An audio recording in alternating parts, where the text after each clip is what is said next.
Students, I hope you all are fine at home and focusing on your studies, reading and revising whatever is being given to you. So you need to read, revise and solve. That is only how we are going to complete the syllabus.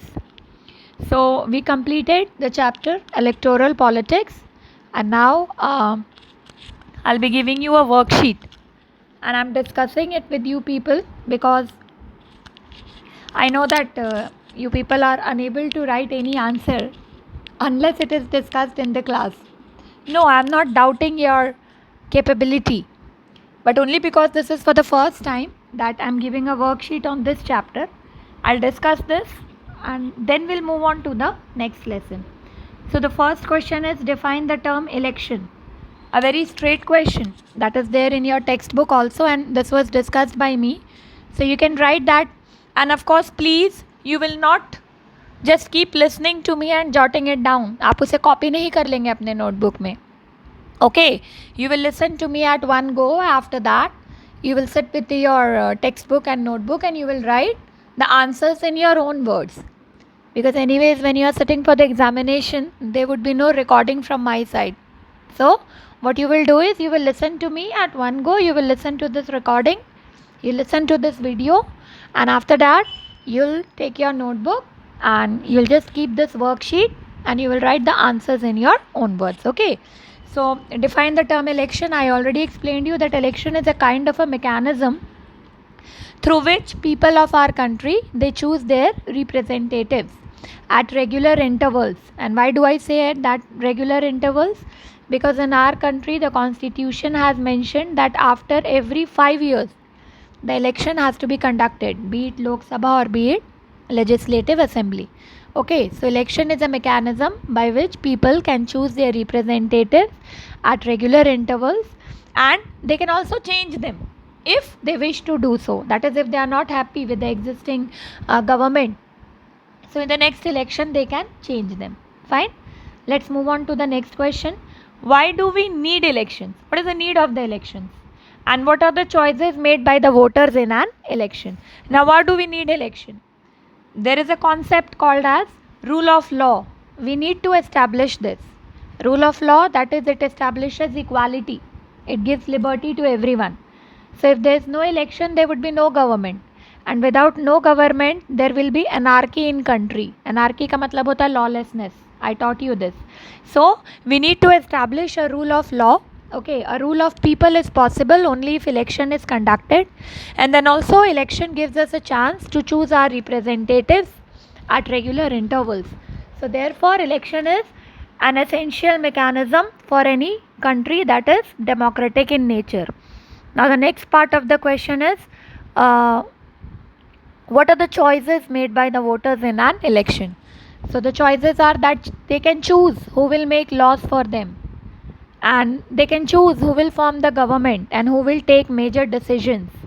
They can also choose the party whose policies will guide the government and lawmaking. Okay, so this is how you will listen to me and then you will write the answers in your own words. The third question is, list out the conditions needed for a democratic election. So what are the conditions that would make an election democratic? So in this question you have to talk about what conditions have been mentioned that makes an election democratic. Now what do I mean by the term democratic election? Democratic election means what? An election that is free and fair. एक ऐसा election जिसमें कोई malpractice ना हो. If they are saying that the election should be free, free election means what? We all should be free to participate. सिर्फ right to vote नहीं होता है, राइट टू कंटेस्ट इलेक्शन भी होता है. So in that case what do we need? We need first that everyone should be able to choose.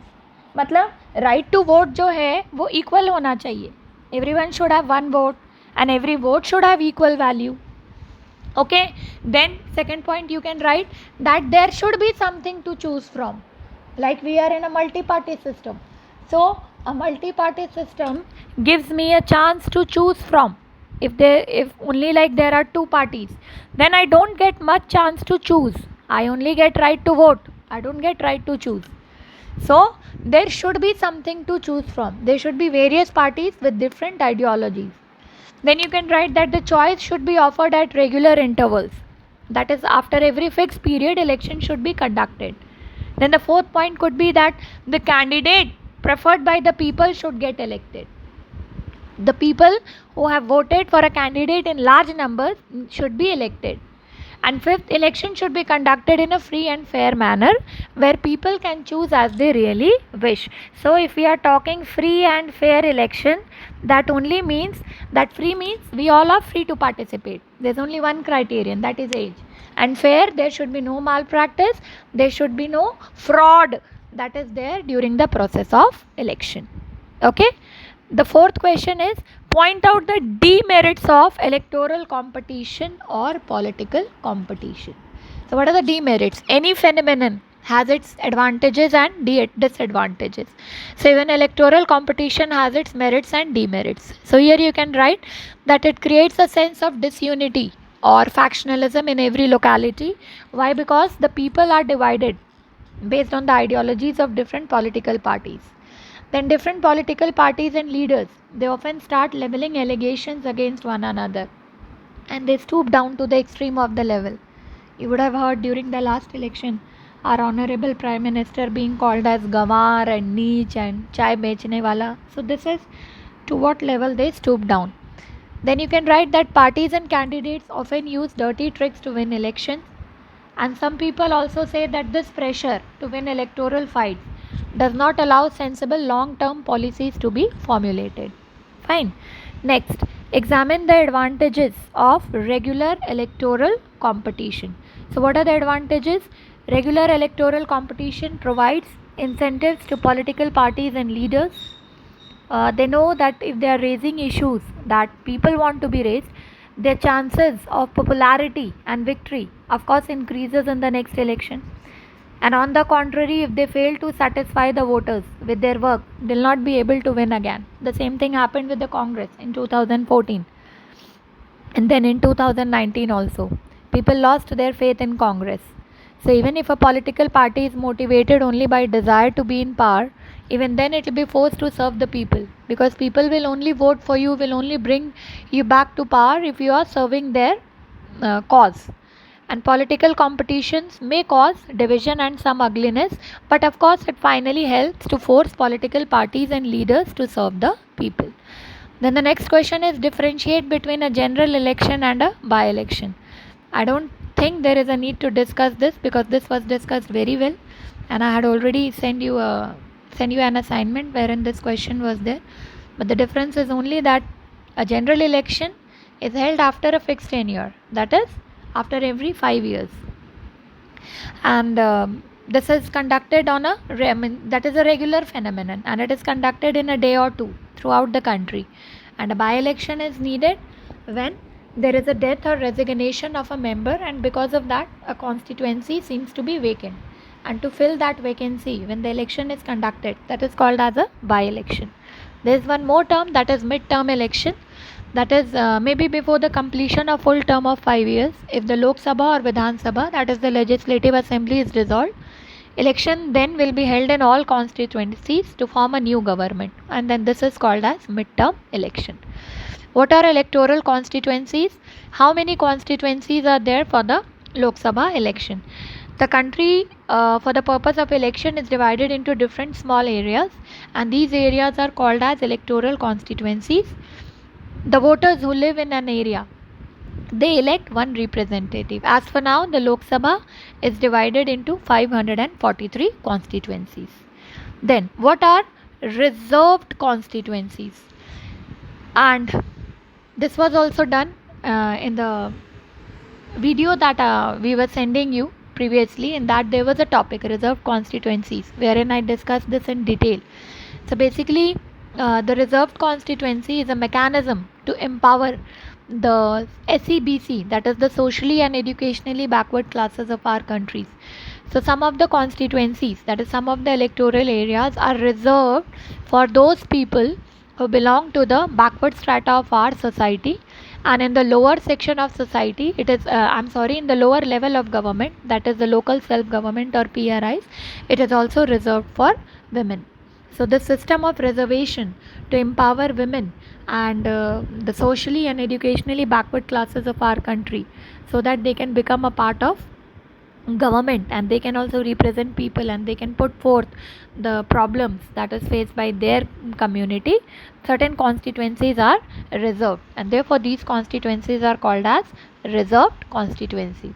Next, what is EPIC? So EPIC is election photo identity card. And what are the other proofs that can be carried instead of EPIC? It could be a ration card, it could be your driving license, it could be Aadhaar card, whatever that is mentioned in the list there that you can carry. State the various election laws for a party or candidate to follow to ensure the free and equal chance in election. So what are the election laws that has to be followed so that the election could be called free and fair? So according to our election law, neither party nor any candidate can bribe or threaten voters. रिश्वत नहीं दे सकते हैं, धमकी नहीं दे सकते हैं कि आपको हमें ही वोट करना है. They should not appeal to voters in the name of caste or religion. Religion के नाम पे वोट बिल्कुल नहीं मांग सकते हैं. They should not use government resources for election campaign like government vehicles or places, etc. Then a candidate should not spend more than rupees 25 lakh. There is a monetary sanction also that beyond this you cannot spend more than rupees 25 lakh in a constituency for Lok Sabha election, or for 10 lakhs in a constituency in an assembly election. And if these conditions, any of these conditions are violated, their election can be rejected by the court, even if after they have been elected.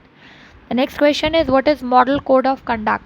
So I told you that code of conduct is a list of do's and don'ts, and this is basically announced by election commission, that is to be followed by the candidates and the political parties during the period of election, and they are bound to obey whatever is written in this. And if they violate it, an election commission finds through any means that this has been violated, he can nullify the election of the candidate. He can nullify means he can go ahead and say that because the condition mentioned in the model code of conduct was violated, he can consider the election to be invalid.